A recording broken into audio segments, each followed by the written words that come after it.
Halo teman-teman, kembali lagi bersama saya Ayu di sini. Nah, hari ini saya akan melakukan sebuah video virtual tour di Museum Benteng Fredericton. Yuk ikutin terus keseruannya.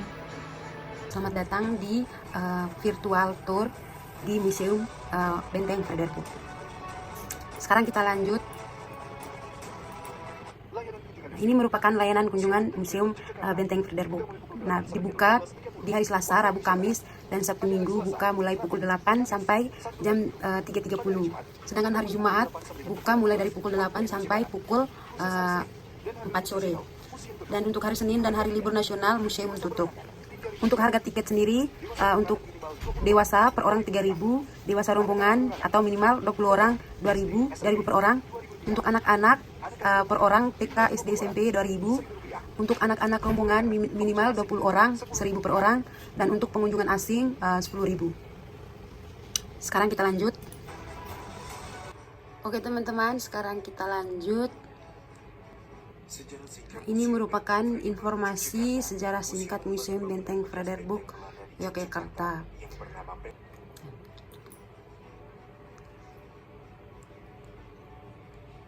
Oke teman-teman. Nah teman-teman, ini merupakan ruangan virtual untuk asal-usul Museum Fredericton.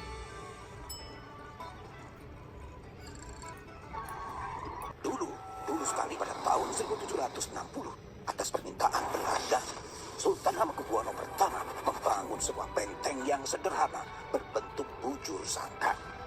Kemudian penyempurnaan bangunan menjadi beton melalui 2 tahap, yaitu pada tahun 1765 dan pada tahun 1767. Proses pembangunan pada saat itu sangat lambat, sehingga setelah 20 tahun bangunan benteng itu baru selesai. Setelah selesai, bangunan benteng diberi nama Rustenburg, yang berarti benteng peristirahatan. Tahun 1811, benteng dikuasai oleh Inggris di bawah pimpinan Letnan Gubernur Thomas Stanford Raffles. Namun, dalam waktu yang sangat singkat, tepatnya selama 5 tahun, Belanda dapat mengambil alih kembali. Pada tahun 1867 di Yogyakarta, terjadi gempa yang sangat dahsyat sehingga merobohkan sebagian besar bangunan benteng Rustenburg. Wah, gimana nih Pak Pandu? Iya, gimana ini? Tenang saja. Setelah itu bangunan benteng Rustenburg diperbaiki dan berganti nama menjadi benteng Fredericton, yang berarti benteng perdamaian. Oke teman-teman, begitulah sejarah singkat dari Museum Benteng Fredericton. Sekarang kita lanjut.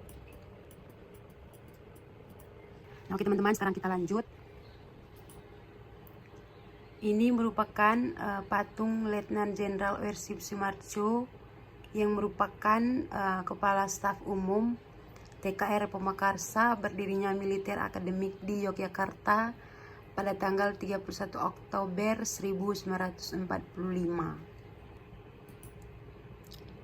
Nah, ini merupakan patung Jenderal Sudirman yang merupakan tokoh pejuang kemerdekaan Indonesia yang lahir pada tanggal 24 Januari 1916 di Bodas, Karangjati, Kabupaten Purbalingga, Jawa Tengah. Oke, sekarang kita lanjut. Oke, nah yang ini teman-teman, ini merupakan replika Tugu Jogja yang semula dikenal dengan nama Golong Gilik yang didirikan oleh Sultan Hamengkubuwono I pada tahun 1756. Oke teman-teman, sekarang kita lanjut.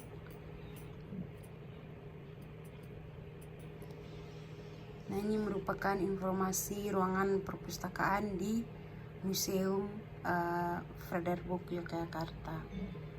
Oke teman-teman, sekarang kita lanjut untuk masuk ke Museum Benteng Fredericton.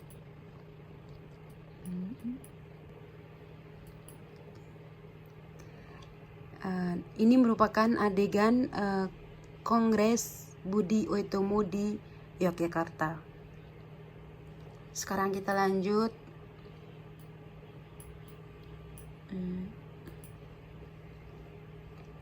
Sedangkan ini merupakan informasi dokumen pribadi Dr. Suitomo.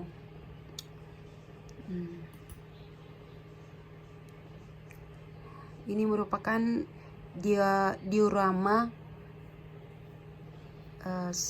Kongres Budi Utomo.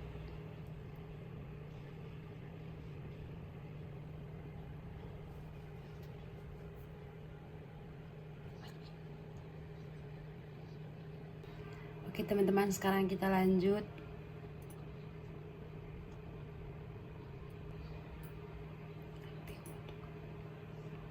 Nah, ini merupakan adegan pemogokan kaum buruh pabrik gula di sekitar Yogyakarta. Oke teman-teman, makna dari 3 prinsip trilogi kepemimpinan taman siswa. Yang pertama, Ingarso Sungtludo, yang bermakna guru bukan hanya menyuruh tapi juga melakukan dan memberi contoh baik. Yang kedua, pemimpin yang baik adalah yang turut serta dalam perjuangan dan tanggung jawab. Untuk prinsip yang kedua, Ing Madya Mangun Karso, yang bermakna pendidik harus berjalan bersama murid, memahami dan mendukung proses belajar mereka. Pendidikan bukan dari atas ke bawah tapi berjalan berdampingan. Untuk prinsip yang makna dari prinsip yang ketiga, Tutwuri Handayani, bermakna memberi ruang bagi murid untuk mandiri dan bertanggung jawab atas pilihannya. Pendidikan tidak boleh membelenggu tetapi membebaskan dan menumbuhkan. Oke teman-teman, sekarang kita lanjut. Ini merupakan adegan Kongres Jongjava di Yogyakarta yang berlokasi di dalam Joyodipuran, Jalan Kintelan 139. Sekarang di Jalan Brigjen Katamso dari 23 Yogyakarta. Oke teman-teman, ini merupakan informasi dari Gerakan Pemuda dari Pelita Bangsa Senantiasa.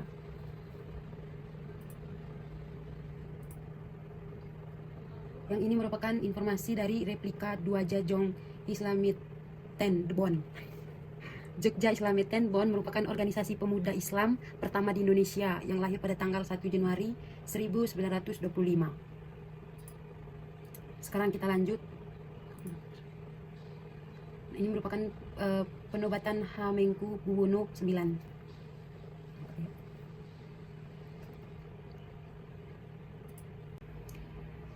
Nah teman-teman, sekarang kita lanjut.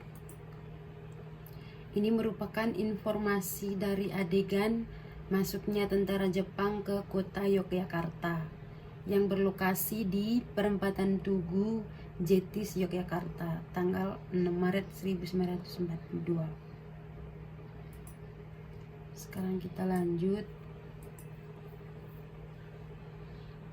Ini merupakan diorama 9 masuknya Jepang di Yogyakarta.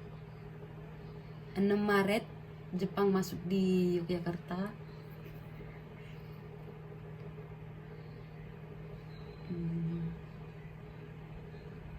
Informasi. Sekarang kita lanjut. Ini merupakan informasi adegan anak-anak sekolah dan pemuda melakukan latihan kemiliteran pada masa pendudukan Jepang di lapangan Bumijo. Latihan kemiliteran zaman pendudukan Jepang.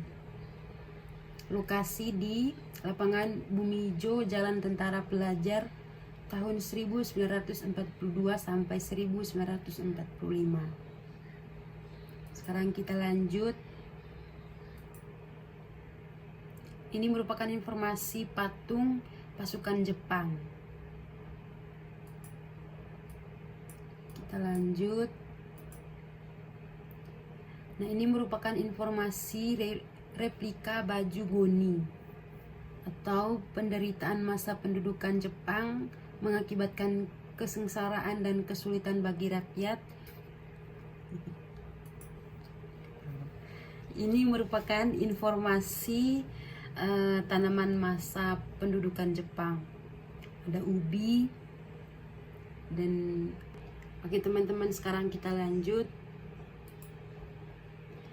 Nah, ini merupakan tempat minum yang terbuat dari tempurung kelapa yang sering dipakai oleh prajurit peta pada masa pendudukan Jepang yang dinamai Suito, dan ini merupakan tempat nasi yang terbuat dari anyaman bambu yang menyerupai besek yang dilengkapi dengan 2 sumpitnya. Perlengkapan ini menjadi perlengkapan makanan prajurit peta atau pembela tanah air pada masa pendudukan Jepang. Sekarang kita lanjut.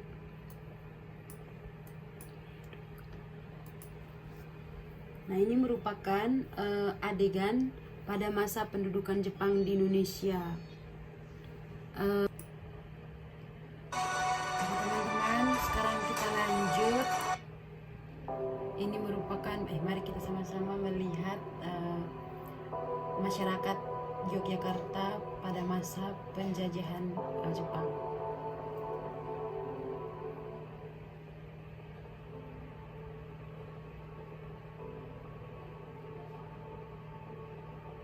Pada masa pendudukan Jepang, hampir semua daerah menderita dan tertekan hidupnya. Para petani harus rela menyerahkan padi, ternak, dan hasil bumi lainnya kepada bala tentara Jepang. Orang kaya diwajibkan menyerahkan perhiasan, emas, perak, dan intan kepada Jepang. Yang paling merisaukan adalah ketika bala tentara Jepang membutuhkan tenaga kerja yang akan dijadikan prajurit pekerja atau romusa. Kaum romusa ini direkrut dari para petani desa melalui lurah, camat, dan bupati.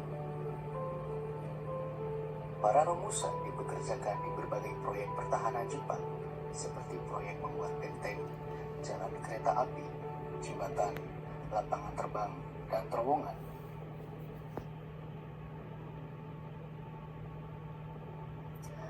Yogyakarta memiliki jumlah romusa yang paling sedikit dibanding dengan daerah-daerah lain di Indonesia. Hal ini tidak lepas dari Sri Sultan Hamengkubuwono ke-9 yang menyusun strategi untuk menyelamatkan rakyat Yogyakarta. Beliau menyampaikan kepada Jepang bahwa alam Yogyakarta tidak dapat mendukung politik Jepang tersebut.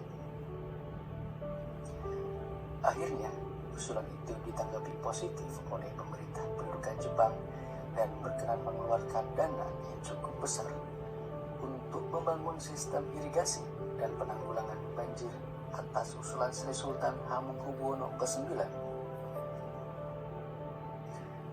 Proyek ini dibimbing oleh tentara Jepang yang terkadang juga turut bekerja menggali tanah. Namun lebih banyak mereka yang hanya mengawasi saja.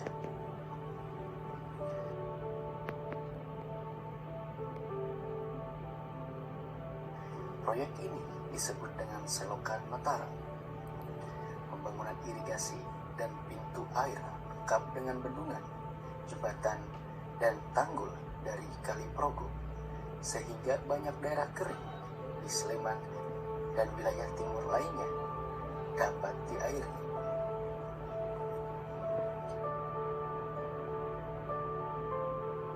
Dengan demikian, Sri Sultan Hamengkubuwono ke-9 dapat menolong ribuan rakyat Yogyakarta dari penderitaan menjadi romusa pada masa pendudukan Jepang.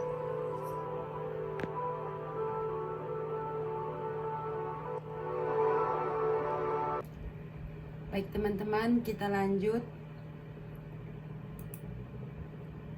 Ini merupakan informasi dari replika Hobo 8 yang berarti lambang hasil rancangan Hamengkubuwono 8 ini dinamai Probocino. Lambang ini didominasi oleh gambar sayap dengan jumlah bulu pada masing-masing sisi 8 buah yang menggambarkan Hamengkubuwono 8 sebagai raja ke-8. Ini merupakan informasi replika Hobo 10. Saat ini Sri Sultan Hamengkubuwono X masih menggunakan lambang Probocino dengan sedikit perubahan yang amat mencolok, yaitu adanya angka Jawa di bawah tulisan Jawa Hobo yang berarti 10.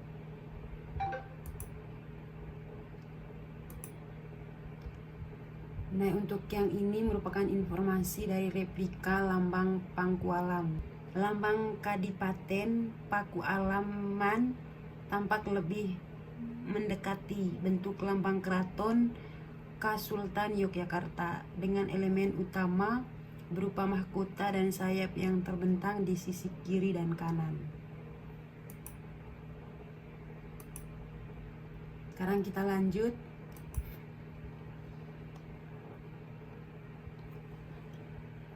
Oke teman-teman, sekarang kita lanjut. Nah, ini merupakan gambar patung pembacaan proklamasi oleh Soekarno. Sekarang kita lanjut.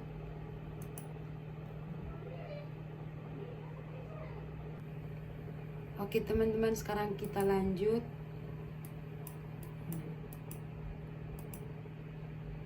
Nah, ini merupakan informasi Ibu Fatmawati, penjahit bendera pusaka merah putih. Bendera pusaka dijahit oleh istri Soekarno yaitu Fatmawati. Desain bendera dibuat berdasarkan bendera Majapahit pada abad ke-13 yang terdiri dari 9 garis berwarna merah dan putih tersusun secara bergantian. Bendera pusaka terdiri dari 2 warna, merah di atas dan putih di bawah dengan ratio 2:3. Warna merah melambangkan keberanian, sementara warna putih melambangkan kesucian. Sekarang kita lanjut. Oke, sekarang kita lanjut. Ini merupakan adegan pengeboman Balai Mataram, gedung RRI dan Sono Budoyo oleh sekutu. Sekarang kita lanjut. Ini merupakan informasi adegan penurunan bendera Hinomaru dan pengibaran bendera merah putih di gedung Cokan Kantai. Untuk lokasinya di Gedung Agung Jalan Margomulyo, Yogyakarta, tanggal 21 September 1945. Sekarang kita lanjut. Ini merupakan informasi mesin cetak Heidelberg atau Kedaulatan Rakyat merupakan koran revolusi. Koran ini bukan merupakan milik salah satu golongan, agama atau partai politik. Pada awal kelahirannya, koran ini menghadapi berbagai macam cobaan dan rintangan. Rintangan yang dihadapi tidak menyurutkan semangat para perintis koran Kedaulatan Rakyat untuk terus berjuang agar koran dapat diterbit. Oke teman-teman, sekarang kita lanjut. Nah, ini merupakan adegan perebutan percetakan harian Sinar Matahari yang berlokasi di sebelah setelah Hotel Garuda, Jalan Malioboro, Yogyakarta, tanggal 17 Agustus 1945. Sekarang kita lanjut.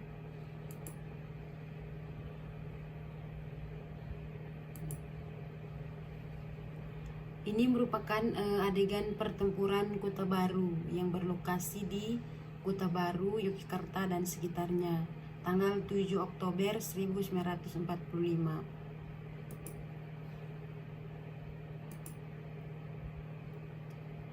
Yang ini merupakan adegan pelucutan senjata Jepang oleh polisi istimewa, pemuda dan masyarakat yang berlokasi di Gayam, Yogyakarta, tanggal 23 September 1945. Oke teman-teman, sekarang kita lanjut. Ini merupakan jas hujan yang dipakai polisi pada tahun pada periode 1946 sampai 1959. Sekarang kita lanjut. lanjut. Ini merupakan informasi dari pedang Siswo Pawiro. Pedang ini semula milik Bapak Siswo Pawiro di Dusun Tirtosari, Kretek, Bantul.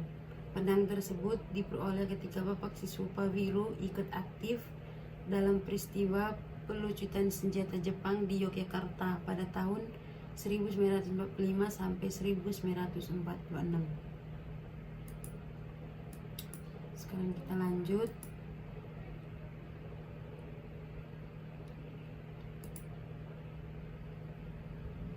Nah, ini merupakan adegan pembentukan Tentara Keamanan Rakyat yang berlokasi di Markas Besar Umum TKR Yogyakarta. Sekarang di Museum Pusat TNI AD Dharma Wiratama, Jalan Jenderal Sudirman, Yogyakarta, tanggal 5 Oktober 1945. Oke teman-teman, sekarang kita lanjut. Ini merupakan adegan kegiatan pemuda pelajar Mopel, GAPI, IP, dan TP pada masa revolusi yang berlokasi di lapangan Bumi Ijo, Yogyakarta tahun 1946.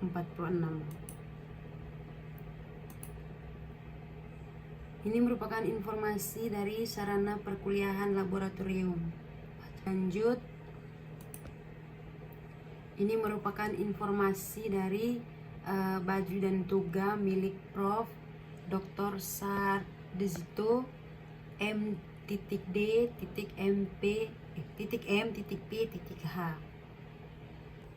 Oke teman-teman, sekarang kita lanjut. Nah, ini merupakan adegan kegiatan di pabrik senjata Demakijo, Yogyakarta yang berlokasi di Demakijo, Yogyakarta pada tahun 1946. Sekarang kita lanjut. Ini merupakan adegan gerakan seniman dalam revolusi yang berlokasi di Yogyakarta pada tahun 1946.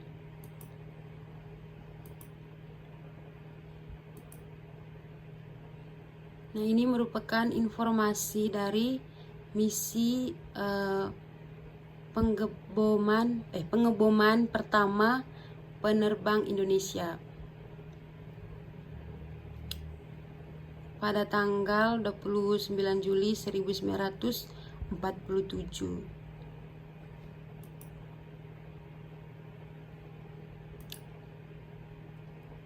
Nah, ini merupakan adegan tertembaknya pesawat Dakota VT CLA.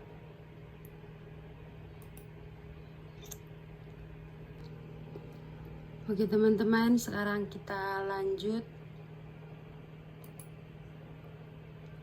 Nah, ini merupakan adegan pelantikan Jenderal Sudirman sebagai Panglima Besar TNI yang berlokasi di Gedung Kepresidenan Yogyakarta atau Gedung Agung tanggal 28 Juni 1947.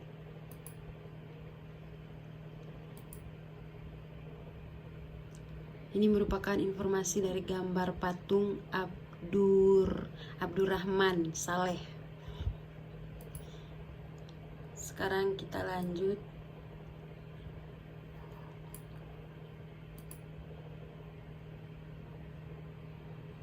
Kita masuk di diorama berapa ini?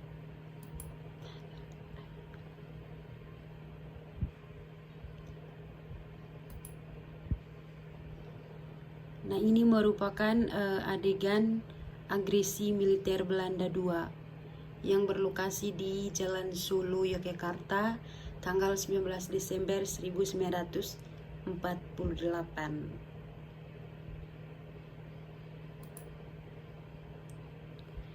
Nah, ini juga merupakan informasi adegan dari stasiun pemancar radio dalam perang gerilya yang berlokasi di Banaran Pelayan Gunung Kidul tahun 1949. Sekarang kita lanjut. Ini merupakan informasi dari bersatunya TNI dengan rakyat selama masa revolusi fisik. Sekarang kita lanjut.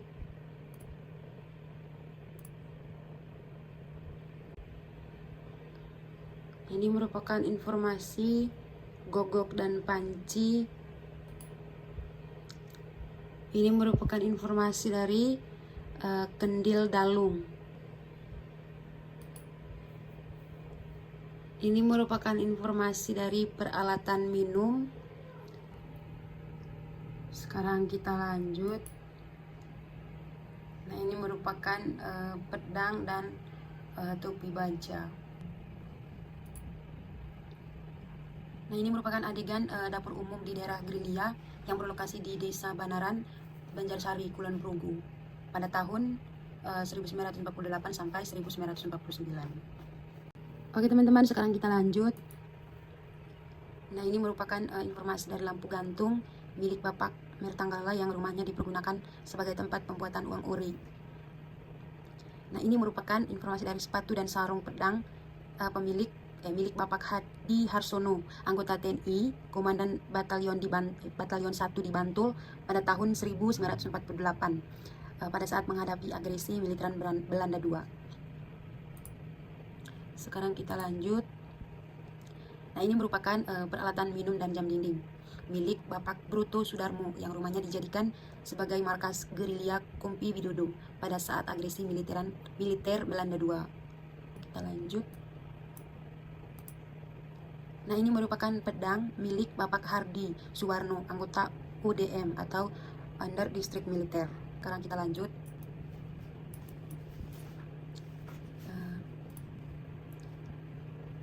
Nah, ini merupakan adegan pencegahan konvoi tentara Belanda yang berlokasi di jembatan Wiyungan, Jalan Wonosari, Bantul, Maret 1949. Sekarang kita lanjut. Nah, ini merupakan adegan perlawanan tentara pelajar di daerah Sleman yang berlokasi di Dusun Rejodani, Sariharjo, Ganggelik, Sleman, Mei 1949. Sekarang kita lanjut.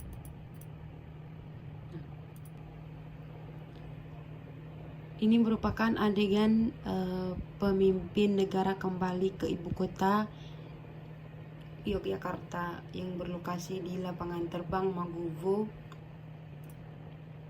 Nah, ini merupakan adegan Pangsar Sudirman menerima penghormatan dalam parade militer yang berlokasi di alun-alun utara Keraton Kasultanan Yogyakarta pada tanggal 10 Juli tahun 1949. Oke teman-teman, sekarang kita lanjut.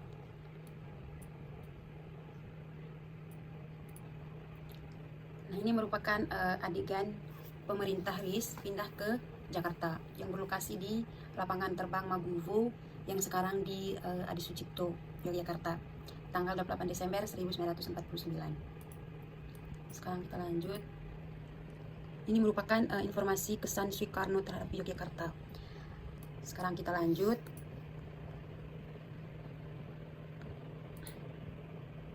Nah, ini merupakan informasi dari ruang Sultan Agung di Museum Benteng Frederik Yogyakarta. Sekarang kita lanjut. Nah, ini merupakan tiruan pakaian Kolonel Katamso dan Letnan Kolonel Sugiono. Sekarang kita lanjut. Nah, ini merupakan adegan amanat Presiden Soeharto tentang pedoman penghayatan dan pengalaman Pancasila.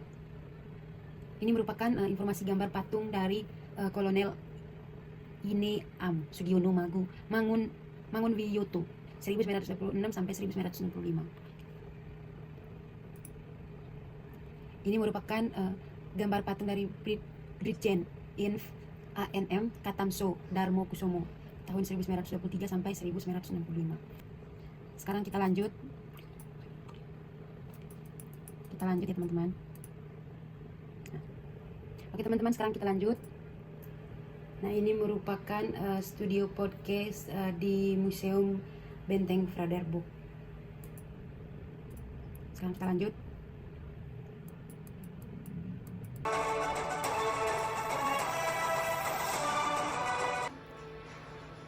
Oke teman-teman, terima kasih sekian dari video saya hari ini. Jangan lupa like, komen, dan subscribe. Bye bye.